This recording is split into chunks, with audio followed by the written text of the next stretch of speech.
నమస్కారం. నా పేరు రాపోలు నిర్మలా నరసింహ. మాది యాదాద్రి భువనగిరి జిల్లా రామన్నపేట మండలం సిరిపుర గ్రామం. ఆ గ్రామంలో మేము సర్పంచ్గా ఎంపీటీసీగా పనిచేసి ఉన్నాము గతంలో. అలాగే తెలంగాణ తెలుగుదేశం పార్టీ రాష్ట్ర కార్యదర్శిగా కూడా పనిచేసి ఉన్నాను. ప్రభుత్వానికి వృద్ధుల విషయంలో జరుగుతున్నటువంటి సమస్యను తెలియజేయాలనే ఉద్దేశంతోనే ఈ వీడియో రూపకంగా మేము ముందుకు తీసుకువస్తున్నాను. తెలంగాణ రాష్ట్ర వ్యాప్తంగా కూడా వృద్ధాప్య పెన్షన్లు ఇవ్వడం చాలా సంతోషకరం. ఎందుకంటే ఆ వయసులో వాళ్ళు ఎవరి మీద ఆధారపడకుండా వారి జేబులో నెలకు 2,000 రూపాయలు ఉన్నట్టుంటే వారందరూ కూడా మానసిక ఉల్లాసంతో, ఆత్మాభిమానంతో, ఒక ధైర్యంతో బ్రతుకుతున్నటువంటి పరిస్థితి నేడు ఉన్నది. ప్రభుత్వం వారందరికీ మరి ఈ రకంగా నెల పెన్షన్లు ఇస్తున్నందుకు కూడా ప్రత్యేకంగా ధన్యవాదాలు, కృతజ్ఞతలు. అలాగే వృద్ధులకు కూడా వయస్సును ప్రామాణికంగా తీసేసుకొని అందరికీ కూడా పెన్షన్లు ఇచ్చే విధంగా ప్రభుత్వం ఆలోచన చేయాలి. ప్రస్తుతం ప్రభుత్వ ఉద్యోగస్తుల తల్లిదండ్రులకు అలాగే భూములు ఎక్కువగా ఉన్నాయని చెప్పేసే కారణాలతో కొంతమంది వృద్ధులకు పెన్షన్లు ఇవ్వకపోవడం ఆ వృద్ధులను చాలా బాధ పెడుతున్నట్టు అనిపిస్తుంది. ఈ విషయాలను గ్రామ స్థాయిలో నేను ప్రత్యక్షంగా చూసి వాళ్ళ బాధలు విని ఆ విషయాన్ని ప్రభుత్వం దృష్టికి తీసుకురావాలనే ఉద్దేశంతోనే తీసుకురావడం అనేది జరుగుతుంది. కేవలం ప్రభుత్వ ఉద్యోగం ఉన్నదనే ఉద్దేశంతో ఆ తల్లిదండ్రులకు పెన్షన్లు ఇవ్వకపోవడం వల్ల ఆ తల్లిదండ్రులు గ్రామాల్లో చాలా నిరాదరణకు గురవుతున్న సందర్భాలు చూస్తున్నాను. ఆ తల్లిదండ్రుల కడుపులో 4 పిల్లలు పుడితే ఆ 4 ఒకరికి ఉద్యోగం ఉంటే ఆ ఉద్యోగం ఉన్న కారణంగా ఆ తల్లిదండ్రులకు పెన్షన్ రాకపోతే ఆ తల్లిదండ్రులు ఆ 3 సంతానం దగ్గరికి పోయినప్పుడు అతని వల్లనే కదా నీకు పెన్షన్ రావడం లేదు, అతని దగ్గరనే ఉండిపో అని చెప్పేసి ఈ 3 సంతానం అనడం.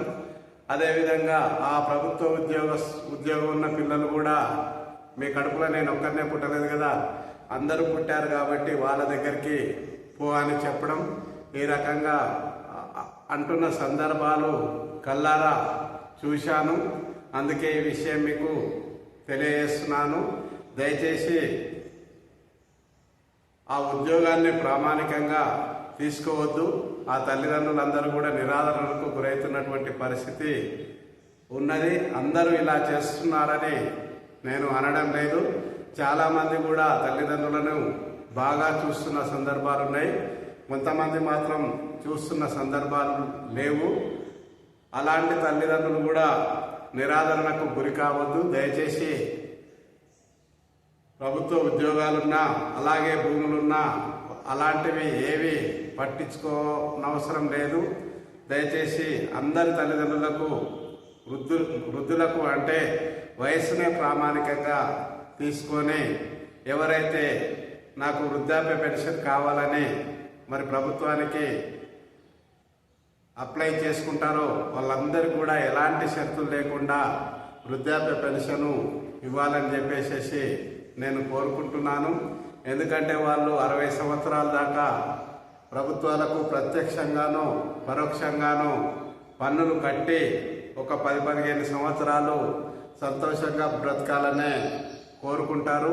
అలాంటి వారి విషయంలో ఎలాంటి షరతులు పెట్టకుండా అందరికీ వృద్ధాప్య పెన్షన్లు ఇస్తే బాగుంటుందని నా అభిప్రాయం. మరి గతంలో చూశాను, పెద్దలు తెలంగాణ రాష్ట్ర ముఖ్యమంత్రి శ్రీ రేవంత్ రెడ్డి గారు కూడా ప్రభుత్వ ఉద్యోగాలు ఇచ్చిన సందర్భంలో ఉద్యోగస్తులందరూ కూడా మీ తల్లిదండ్రులను బాగా చూసుకోవాలి అని చెప్పడం చాలా సంతోషం. ఎవరైతే తల్లిదండ్రులను బాగా చూసుకోరో అలాంటి ఫిర్యాదులు వస్తే మాత్రం నేను ఖచ్చితంగా మీ ఉద్యోగంలోకి వెళ్ళి కొంత సాలరీ కట్ చేసేసి మీ తల్లిదండ్రుల అకౌంట్లోకి వేస్తానన్న మాటలు కూడా చెప్పడం చాలా సంతోషం. కానీ ఒక విషయం గుర్తుంచుకోవాలి, ఏ తల్లిదండ్రులు కూడా పిల్లల మీద ఫిర్యాదు చేయరు. ఫిర్యాదు చేయనది ప్రభుత్వానికి తెలియదు. ప్రభుత్వానికి తెలియనప్పుడు ఆ వృద్ధులకు మీరు న్యాయం చేయలేరు. కాబట్టి ఖచ్చితంగా ఏదేమైనా కానీ వృద్ధులకు ఎలాంటి షరతులు లేకుండా పెన్షన్లు ఇచ్చే విధంగా ఆలోచన చేయాలి. లేకుంటే మీ ఉద్దేశ ప్రకారం ప్రభుత్వ ఉద్యోగస్తుల తల్లిదండ్రుల జీతంలోకి వెళ్ళే కట్ చేసి ఆ తల్లిదండ్రులకు ఇవ్వాలనుకుంటే తల్లిదండ్రులు ఫిర్యాదు చేసినా చేయకున్నా ఖచ్చితంగా ఆ ఉద్యోగస్తుల డబ్బులకు వెళ్ళి తీసి ఇచ్చే అవకాశం ఉంటే కూడా చూడాలి. ఎట్టి పరిస్థితుల్లో తల్లిదండ్రులు మాత్రం పిల్లల మీద ఫిర్యాదు చేయరు. ఫిర్యాదు చేస్తే కుటుంబాల్లో కలహాలు, లేనిపోని సమస్యలు వచ్చి పిల్లల మీదనే ఫిర్యాదు చేస్తాడని చెప్పేసి వారు వీరు అనడం వల్ల ఇంకా మానసికంగా కృంగిపోయే ప్రమాదం ఉన్నది.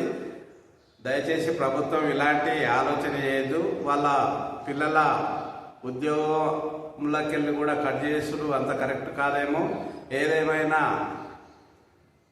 ప్రభుత్వ ఉద్యోగస్తులు అంటే ఒక 3-4% ఉంటారు. ఒక 96-97 మందికి ఇచ్చి ఒక ముగ్గురికి ఇవ్వడం పెద్ద కష్టమేమి కాదేమో. ఆ రకంగా ప్రభుత్వం ఆలోచన చేసేసి వయసునే ప్రామాణికంగా తీసేసుకొని అందరి తల్లిదండ్రులకు కూడా ప్రతి ఒక్క వృద్ధునికి కూడా ప్రభుత్వం పెన్షన్ ఇస్తే బాగుంటుంది. న్యాయశాస్త్రంలో చెప్తుంటారు, 100 మంది దోషులు తప్పించుకున్నా కానీ ఒక్క నిర్దోషికి శిక్ష పడొద్దని చెప్పేసి, అదేవిధంగా తెలంగాణ రాష్ట్ర వ్యాప్తంగా ఏ ఒక్క వృద్ధుడు కూడా బాధపడకుండా అందరి వృద్ధులకు పెన్షన్ ఇస్తే బాగుంటుందని చెప్పేసి ఈ సందర్భంగా కోరుకుంటూ, పెద్దలు శ్రీ తెలంగాణ రాష్ట్ర ముఖ్యమంత్రి పెద్దలు శ్రీ రేవంత్ రెడ్డి గారు కూడా ఈ విషయంలో ఆలోచన చేస్తారని, వృద్ధులందరికీ కూడా పెన్షన్లు ఇచ్చే విధంగా నిర్ణయాలు తీసుకుంటారని ఆశిస్తున్నాం. నమస్కారం.